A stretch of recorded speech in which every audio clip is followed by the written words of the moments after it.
Así que yo les voy a pedir que abran sus Biblias en Lucas, en el capítulo 1, Evangelio según San Lucas, viene después de de Marcos. Mateo, Marcos, Lucas. Ahora sí. Y vamos a abrirlo en el capítulo 1 para considerar la palabra de Dios en esta mañana.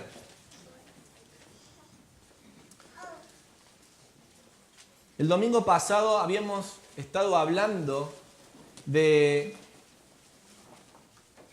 un episodio que es central para todos los cristianos, que es el advenimiento de nuestro Señor Jesucristo, cómo nació por medio de la Virgen María. Y eso a su vez estaba dentro de una serie de sermones que habíamos preparado de cómo es la mente de Dios, cuál es el diseño de Dios para el hombre y para la mujer. Y al considerar este pasaje que hoy también vamos a estar considerando, veíamos que un hombre y una mujer deben entender que la forma en la que nosotros respondemos correctamente al llamado de Dios, al plan de Dios, es primero entender que Dios nos elige en su gracia. Y hablamos un poquito de qué significaba esa elección, de qué significaba esa gracia que era derramada de parte de Dios, siempre de parte de Dios, en favor del hombre. Vimos entonces que en el anunciamiento Dios había escogido a María, que era una joven de entre unos 12 y 13 años de edad, que vivía en un pueblito perdido en el medio de la nada, que se llamaba Nazaret. Pero Dios, en su gracia, se le aparece a ella, por medio del ángel Gabriel, que era el mensajero, y le da y le encomienda una tarea. La llama con un llamamiento divino a ser parte de sus planes.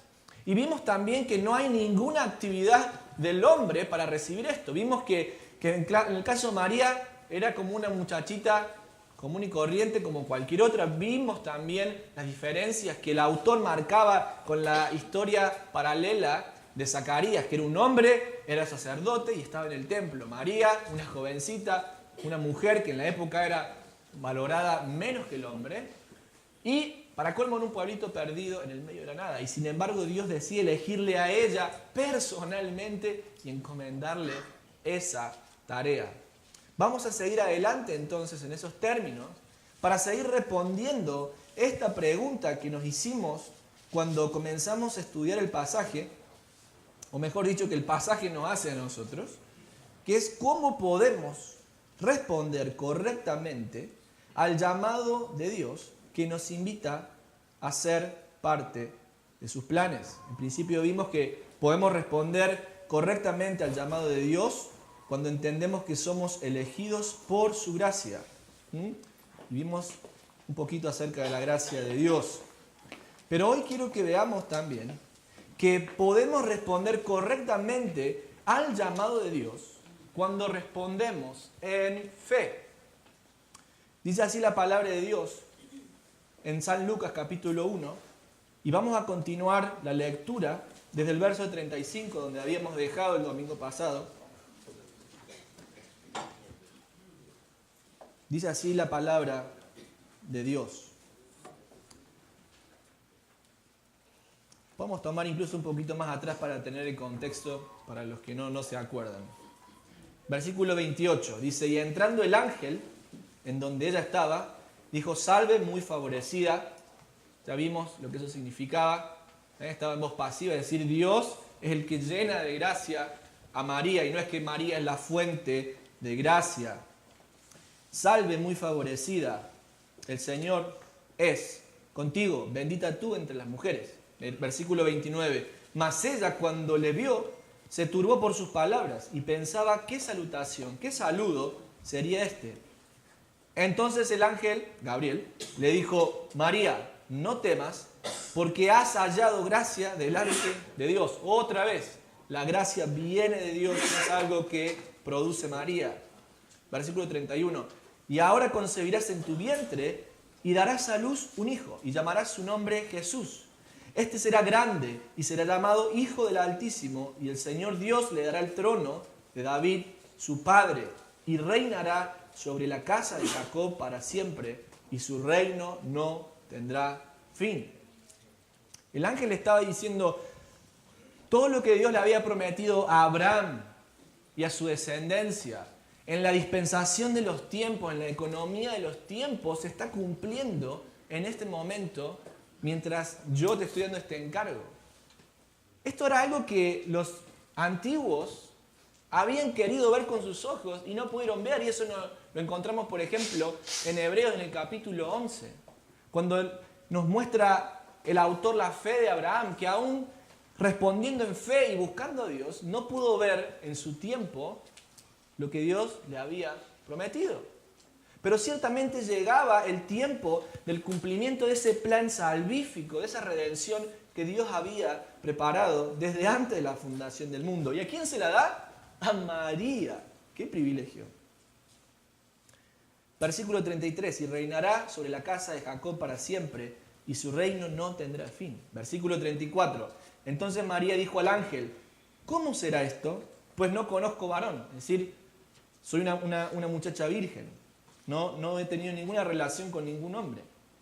Respondiendo el ángel le dijo, el Espíritu Santo vendrá sobre ti, y el poder del Altísimo te cubrirá con su sombra, por lo cual también el santo ser que nacerá será llamado Hijo de Dios.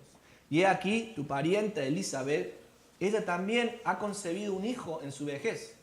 Y este es el 6º mes para ella, la que también llamaban estéril, porque nada hay imposible para Dios.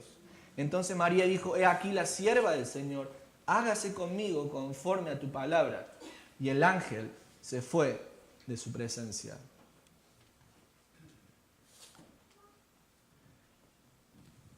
Hermanos queridos, durante el desarrollo del Evangelio de Lucas, la fe es un tema que lo vamos a ver desplegado en distintas historias, distintas narraciones. Y vemos que Lucas también no solamente elige hombres como ejemplos de fe, sino que también elige mujeres. Elige el ejemplo de María, una mujer que ante este llamado sobrenatural y esta misión sobrenatural que Dios le da, responde en fe.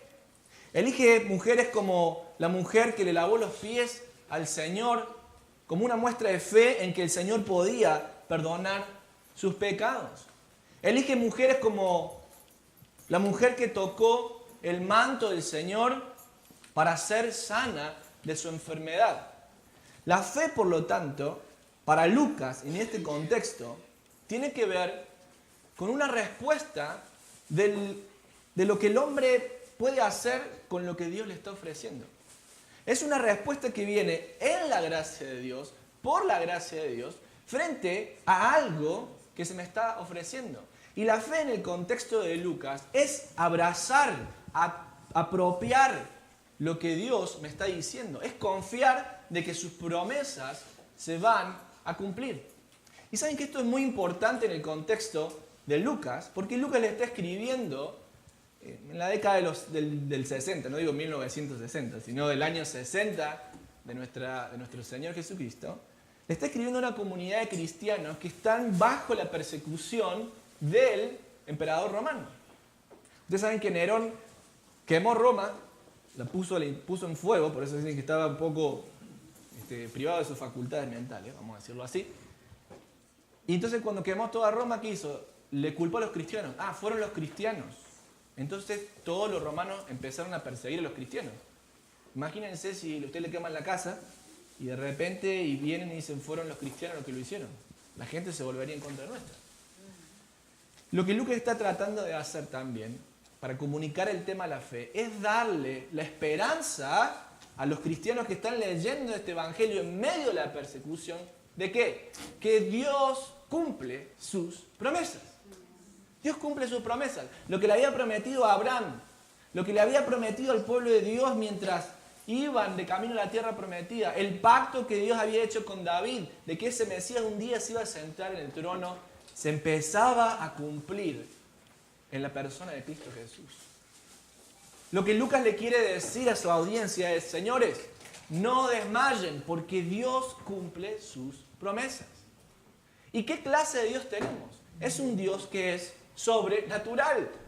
Dígame qué natural hay o qué algo de común hay en el relato de cómo nació Juan el Bautista, cuya madre era estéril, y de cómo nació nuestro Señor Jesucristo. siendo María una virgen. ¿Hay algo natural en eso? Por supuesto que no. Todo es sobrenatural. ¿Por qué? Porque todo es la obra de Dios. Lo que Lucas le está diciendo a su audiencia, aunque estés siendo perseguido, aunque te escupan en la calle, aunque te confisquen la casa, no temas, que tu fe no desmaye, porque contigo está el Dios que todo lo puede hacer y el Dios que es fiel para cumplir sus promesas. Ahora, la fe que nos plantea Lucas en este pasaje y en otros pasajes del Evangelio es una fe activa. No es una fe meramente intelectual de yo saber que hay algo, sino es una fe que abre el corazón para recibir lo que Dios está prometiendo. Es una fe que se apropia de la promesa de Dios y es una fe que le permite, en este caso a María, entrar a ese plan divino. Vimos que el llamamiento de Dios viene por la gracia, pero ahora lo que estamos viendo es que el llamamiento de Dios viene por la fe y solo por la fe.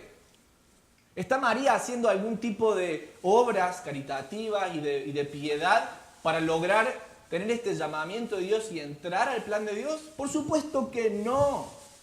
María no tiene ningún mérito, pero solo por la fe, que es un regalo que Dios da, entonces María puede entrar a ser parte de este llamamiento.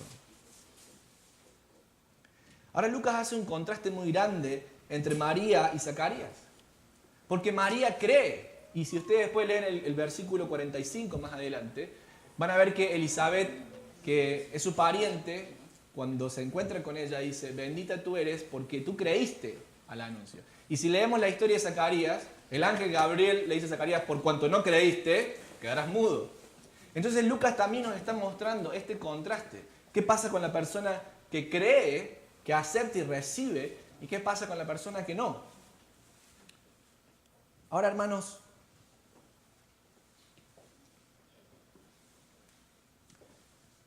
si vemos el ministerio de nuestro Señor Jesucristo a través del Evangelio de San Lucas, nos vamos a dar cuenta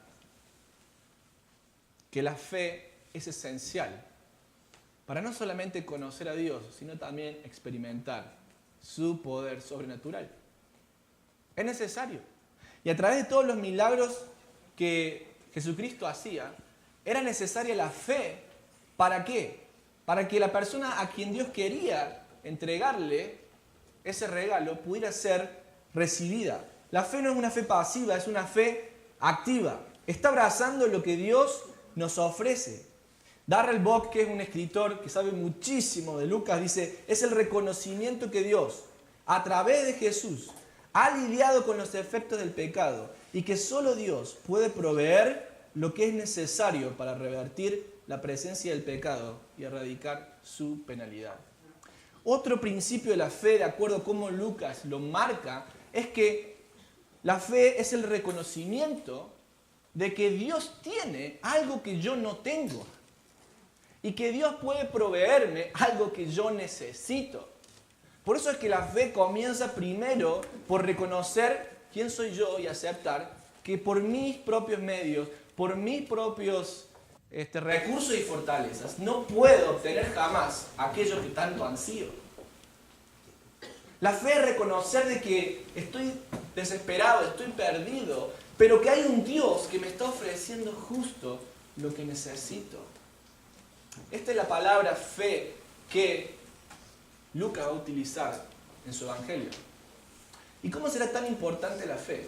Que en el segundo volumen que escribe Lucas, que es el libro de los Hechos, vamos a ver que a los creyentes, es decir, a aquellos que hemos sido redimidos por la preciosa sangre de Cristo, se nos llama una asamblea de creyentes.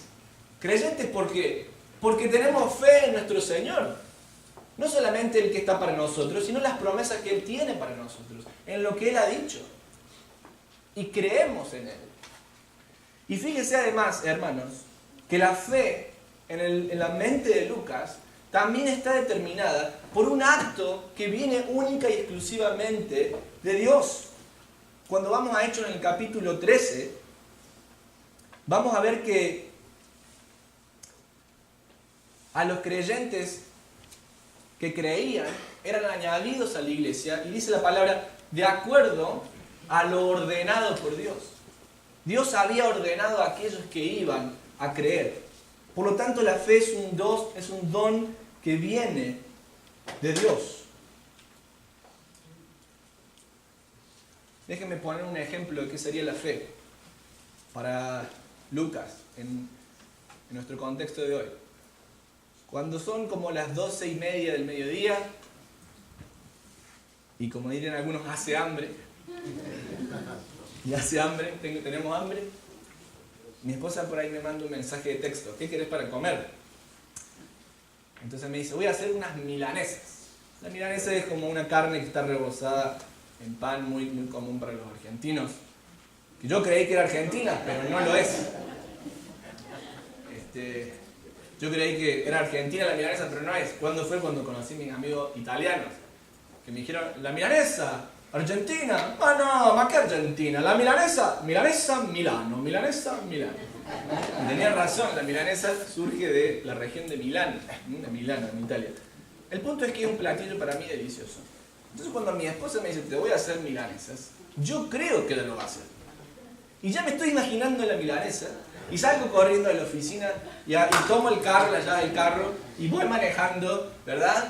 Y si el semáforo se pone en amarillo, digo, no, que aguante el amarillo para cruzar, ¿verdad?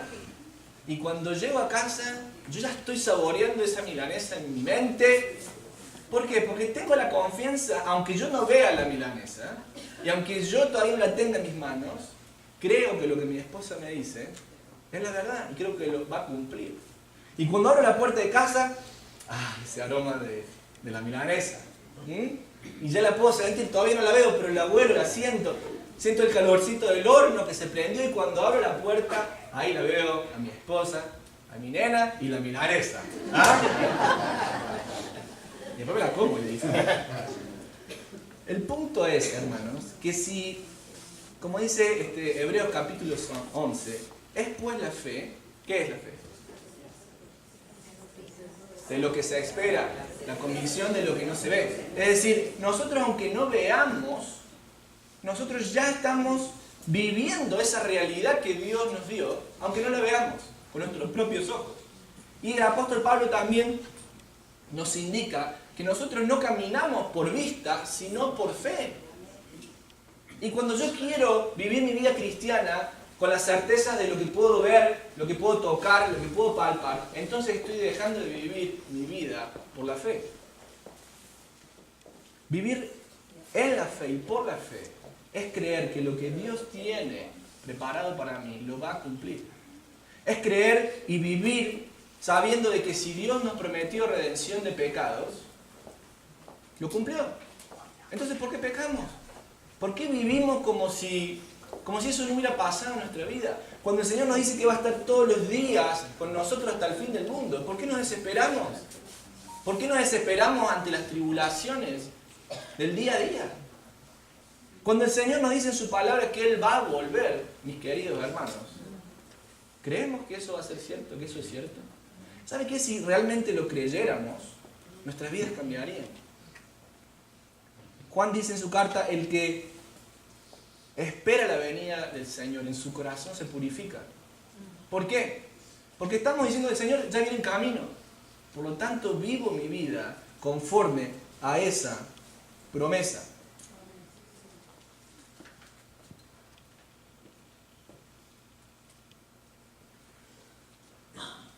El Señor decía, venid a mí todos los que están cansados y trabajados, que yo les haré descansar. ¿Saben qué pasa a veces, hermanos? A veces estamos cansados, ¿saben por qué? Porque no vamos al Señor. Vamos a la televisión, vamos al juego, vamos a un café con amigas. ¿Y por qué estamos cansados? Porque no vamos al único que le puede dar paz a nuestra alma. ¿Por qué? Porque no le creemos. No creemos que Dios nos puede dar a través de Jesucristo esa paz que nuestra alma desea. Mi hermana querida, tener fe es que aunque usted tenga un montón de tareas en el hogar que hacer, en vez de arrancar el día y empezar a hacer todas esas tareas, se tome un tiempo y vaya a la presencia de Dios para recibir esa experiencia a través de la palabra que los va a acompañar durante todo el día. Si no, tenemos el ejemplo de María y Marta. Marta atribulada haciendo cosas y María sentada a los pies del Señor. A nosotros nos parece injusto, ¿no? Pero todo lo que Marta estaba haciendo podría hacerse después. Era importante que en ese momento las dos estuvieran bajo los pies del Señor. Una eligió creerle al Señor en fe, la otra no. Cuando te levantas todas las mañanas, estás buscando del Señor en fe, de saber que Él es el que tiene lo único que tú necesitas para vivir. Ahora, la fe te conecta, mi querido, con algo sobrenatural. Fíjense lo que nos dice el texto. Porque nada hay imposible para Dios. Y fíjense la respuesta de María. María dice, pero ¿cómo va a ser esto? ¿Cómo es posible que yo, que soy una mujer virgen, pueda dar a luz un hijo? Y la respuesta del ángel es, el Espíritu Santo vendrá sobre ti. Y el poder del Altísimo te cubrirá con su sombra. Está haciendo una referencia a Éxodo capítulo 40, donde la presencia de Dios se estableció como una nube. Y es una palabra que en la Septuaginta se utiliza y a través del Evangelio de Lucas lo vamos a ver en otros pasajes como la transfiguración de Jesucristo, en Lucas capítulo 9. Es decir, cuando por medio de la fe uno recibe el poder de Dios, uno cambia. ¿En qué sentido? Cosas sobrenaturales ocurren. María quedó embarazada con el Hijo de Dios. No porque hayan tenido ningún contacto sexual como algunas sectas lo manifiestan, sino por el poder sobrenatural de Dios. Y también, hermanos, si uno se mira la transfiguración, Cristo, nuestro Señor Jesucristo cambió. Su rostro cambió, estaba resplandeciente. Es decir, cada vez que el poder de Dios opera en mi vida, usted y yo no somos los mismos. Y es un poder sobrenatural. Tenemos un Dios que es un Dios de lo sobrenatural. Y miren esta referencia, se lo digo como un detalle nada más, a la Trinidad. Respondiendo el ángel, versículo 35, le dijo, el Espíritu Santo, ahí tenemos una persona en la Trinidad, vendrá sobre ti. Y el poder del Altísimo, que tenemos Dios el Padre, te cubrirá con su sombra. Por lo cual también el santo ser que nacerá será llamado Hijo de Dios. Para los que nos critican los cristianos de que nos inventamos la Trinidad, ahí está clarita. Ahora, hermanos, el poder de Dios es sobrenatural. Por eso cuando usted ve a su hijo que está lejos del Señor, ¿qué hace? ¿Deja de orar? Es que, hermanos, ya vengo orando 2, 3 años y mi hijo no vuelve a los caminos del Señor. Pues siga orando. Siga orando. Crea que Dios tiene un poder tan sobrenatural para cambiar el corazón rebelde de su hijo, de su nieto. Amén. Siga orando en fe, no se canse de orar. Porque quizás el Señor en su misericordia le va a tocar un día de una manera sobrenatural que usted no espera y lo va a ver a su nieto, a su hijo, en el camino del Señor. El ángel le está diciendo a María, tu pariente Elizabeth, que era estéril, quedó embarazada. Porque María pregunta, ¿cómo va a ser esto? El ángel dice, si Dios puede hacer que una mujer estéril quede embarazada, ¿cuánto más Dios no puede hacer esto? Está haciendo una referencia el ángel en el discurso a Génesis capítulo 18, entre los ángeles que le comunican a Abraham que va a tener el hijo de la promesa. Y los ángeles dicen, ¿acaso hay algo imposible para Dios? Quiero que nos preguntemos esta mañana, ¿cuáles son los imposibles que tenemos en nuestras vidas? ¿Cuáles son esas cosas que decimos, esto es imposible que cambie? ¿Cuáles son aquellas cosas que yo digo, esto es imposible que cambie en mi vida? Porque me lo veo que intento, pero vuelvo a caer en lo mismo. Y a veces parece ser un ciclo interminable, donde uno intenta cambiar, pero vuelve a lo mismo. Intenta cambiar y vuelve a caer. Por la fe en Jesucristo, esos círculos se pueden romper, esos ciclos enfermizos se pueden romper y podemos ser libres de eso. ¿Cuáles son los imposibles de tu vida? ¿Será tu familia que tiene que venir a Cristo? ¿Será tu esposo que algún día lave los platos? ¿Cuáles son los imposibles de tu vida? Tenemos un Dios que para Él nada es imposible. Mi querida iglesia, para nosotros no hay nada imposible. ¿Por qué? ¿Porque somos nosotros poderosos? No, porque Dios está con nosotros. Amén. Y si Él nos dijo, vayan y prediquen el Evangelio a toda criatura, Él nos ha dado ese poder. El versículo empieza diciendo: todo poder, toda potestad me es dada. Por lo tanto, vayan y hagan discípulos a todas las naciones. Dios es el único que tiene el poder para sacarte de tu muerte espiritual y traerte a vida. El único. ¿Cómo puedes lograr tener ese poder sobrenatural de Dios en tu vida? ¿Por cosas que tú puedes hacer? No, solamente cree. Solamente por la fe. Por último, mis queridos hermanos, podemos responder correctamente al llamado de Dios cuando nos sometemos a su voluntad.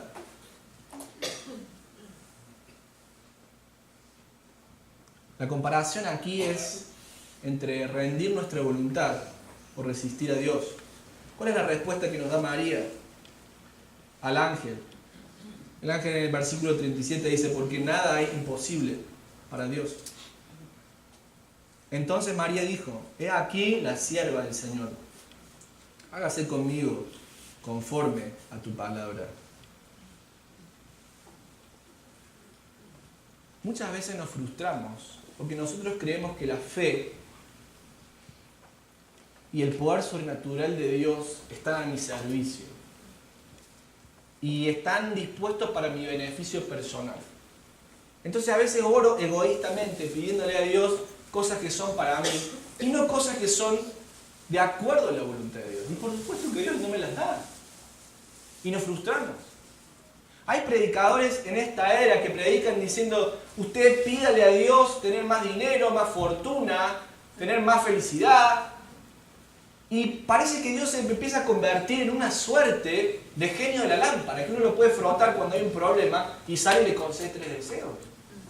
Esa no es la fe que nos está transmitiendo Lucas. La fe que opera el poder sobrenatural de Dios tiene que ver con el desarrollo del programa y la voluntad de Dios en mi vida y para la tierra en la que vivo. Y esto es importante, hermanos, porque nos lleva al tercer punto, que es que podemos responder correctamente al llamado de Dios cuando nos sometemos a su voluntad. María está diciendo: he aquí la sierva del Señor. Quizás está haciendo una imagen, trayendo una imagen, Lucas, de 1 Samuel capítulo 1, cuando Ana, que era una mujer estéril, le dice a Elí: he aquí la sierva del Señor.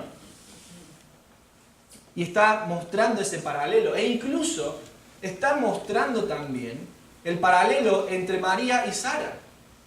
Sara se rió cuando escuchó de la promesa. Sin embargo, María, que es una niña, ¿cómo responde? Como una mujer piadosa. Ahora, ¿qué significaba esto para María? Que dice: he aquí la sierva del Señor, hágase conmigo, ¿qué dice? ¿Conforme a mi voluntad? No, conforme tu palabra. Conforme tu palabra. El poder de Dios opera con poder cuando nosotros en fe lo recibimos y está dispuesto a ser utilizado conforme a la palabra del Señor y conforme a sus propósitos, no a los míos. No a los míos. Ahora pensemos en el contexto de María. He aquí la sierva del Señor. En otras palabras, María está, en la palabra es dulos. He aquí la esclava del Señor. Miren cómo María se somete a la voluntad de Dios, al punto de decir: soy como si fuera una esclava. Pero pensemos en el contexto de María. ¿Se acuerdan lo que les dije el domingo pasado? María estaba desposada. Es decir, estaba en ese periodo del año donde había recibido la promesa, los esponsales del matrimonio, y estaba esperando en ese año hasta que ocurriera la boda. O sea que en ese año lo que hacían las novias, ¿qué hacían? Bajaban de peso, se perfumaban, y todas esas cosas que las novias hacen antes de casarse. Porque ya tenían un plan, se iban a casar con José, quizás ya tenían el lugar donde iban a vivir, ya tenían un plan en la vida. Pero de repente se le aparece el ángel de Dios y le dice: María, vas a tener un hijo. Pensemos en María. ¿Cómo? No, Dios. Yo me voy a casar con José, ya tenemos la casita, ya sabemos dónde vamos a vivir, cuánto vamos a pagar el mortgage, ya tenemos todo planificado. Señor, tú estás invadiendo mi vida y cambiando mis planes. María pudo haber dicho: no, esto me genera muchos problemas. Tengo que cambiar mis planes. ¿Qué voy a hacer con la boda? ¿Qué le digo a José? ¿Quién me va a creer que tuve una visión del ángel y concebí por medio del Espíritu Santo? Hermanos, la paga del adulterio en esa época para la mujer era la muerte. El llamamiento de Dios a María le iba a costar la vida. Le iba a costar la vida. Ese poder sobrenatural que operó en María le iba a costar la vida. Sin embargo, María, ¿qué dice? He aquí la sierva del Señor. ¿Se acuerdan Jesús en el Getsemaní? Cuando le espera la cruz por delante. Y él diciéndole, Padre, si es posible, pasa de mí esta copa. Pero que no se haga mi voluntad, sino la tuya.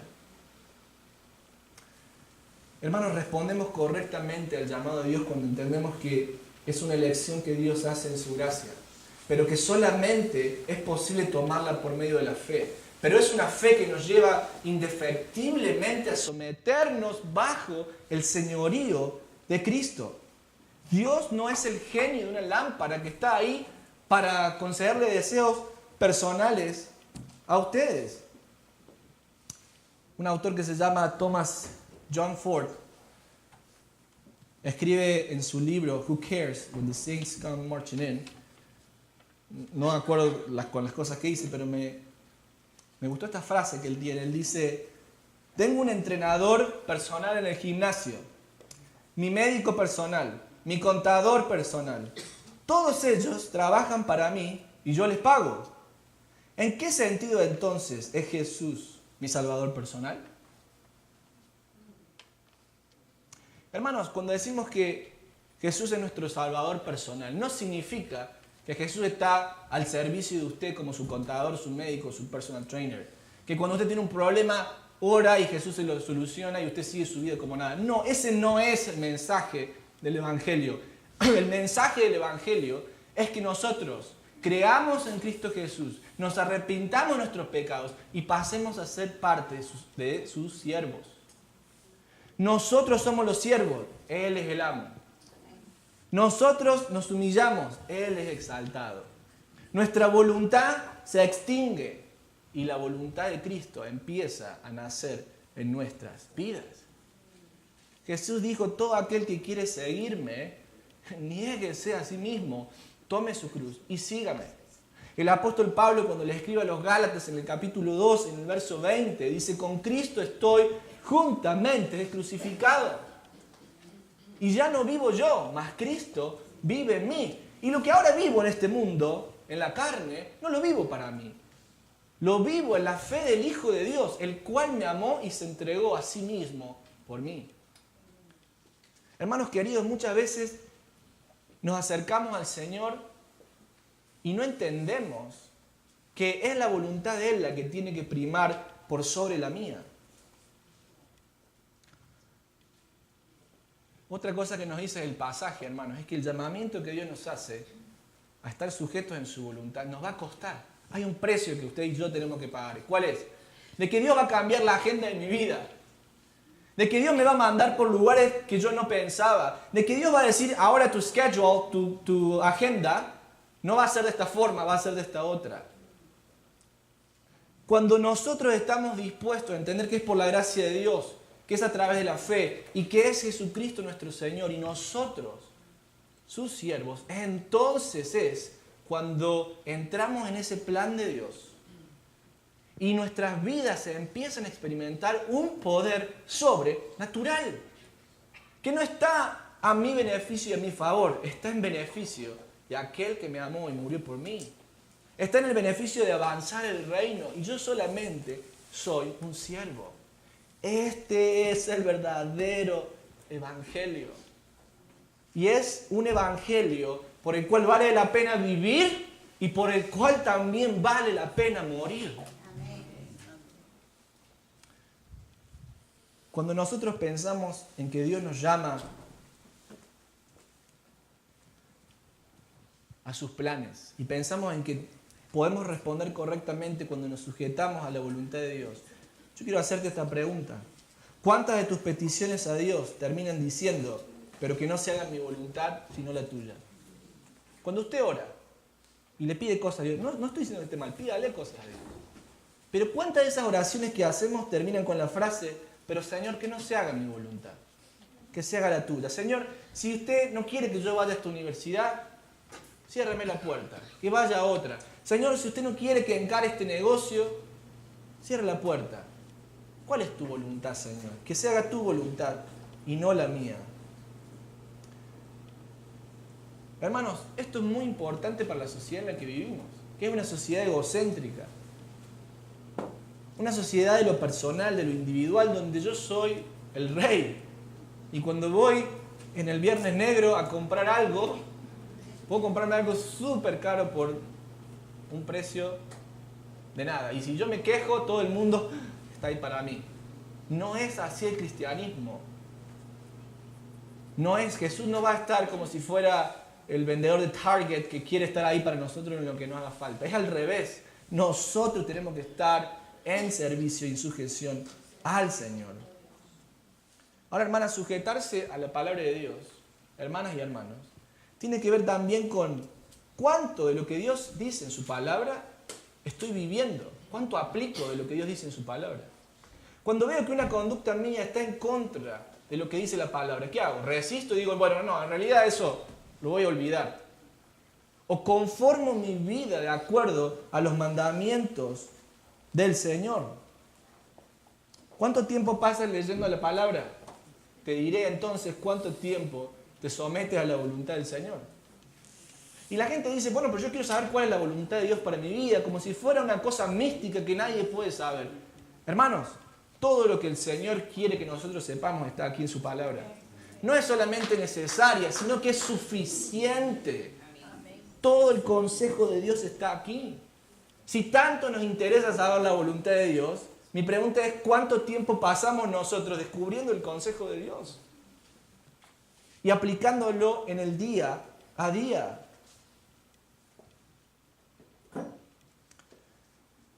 Yo quiero que nos tomemos un tiempo para pensar. Venimos hablando de que necesitamos entender de que el plan que Dios tiene para mí inicia cuando entiendo que Dios me elige por su gracia. Es una elección personal. Es una elección que Dios hace en su amor, de la cual yo no tengo nada que ver. Pero continúa cuando yo puedo tomar ese poder sobrenatural, recibir lo sobrenatural de Dios por medio de la fe. Pero culmina cuando yo entiendo que el plan que Dios tiene para mi vida va a cambiar mi vida. Donde Él es el Señor ahora y yo soy el siervo. ¿Usted está dispuesto a que Dios cambie su vida? Bueno, sí, quiero que cambie mi vida en este aspecto, ¿verdad? Pero con el resto, Señor, no te preocupes, yo lo tengo bien organizado. No es así. Cuando uno recibe el llamamiento de la salvación en Cristo Jesús, uno es una persona regenerada por el Espíritu Santo. Y ahora lo que uno vive, lo vive en la fe del Hijo de Dios. Lo vive para el Señor, ya no soy más yo. A veces ese llamamiento va a significar que tengas que salir de tu tierra y tengas que ir a lugares distantes. A veces ese llamamiento va a significar que dejes el trabajo que tienes y busques otro. A veces el llamamiento va a significar que cortes una relación que tienes con una persona porque no te conviene, porque no ama a Dios, porque Dios no lo aprueba. Todas esas cosas son las que van a costarte cuando el plan de Dios entre a tu vida. Ahora tú puedes decir, bueno, a mí no me interesa, yo no quiero. Pues bien, no hay problema. El problema es que pienses de que puedes seguir a Cristo sin que Cristo sea tu Señor. Ese es el problema más grande, que te confundas. Tomémonos un tiempo para reflexionar, hermanos, en esta mañana.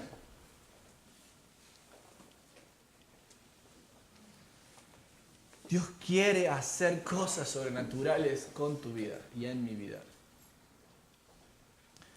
Dios no se ha olvidado de nosotros, ni su mano se ha cortado para hacer el bien en nuestras vidas.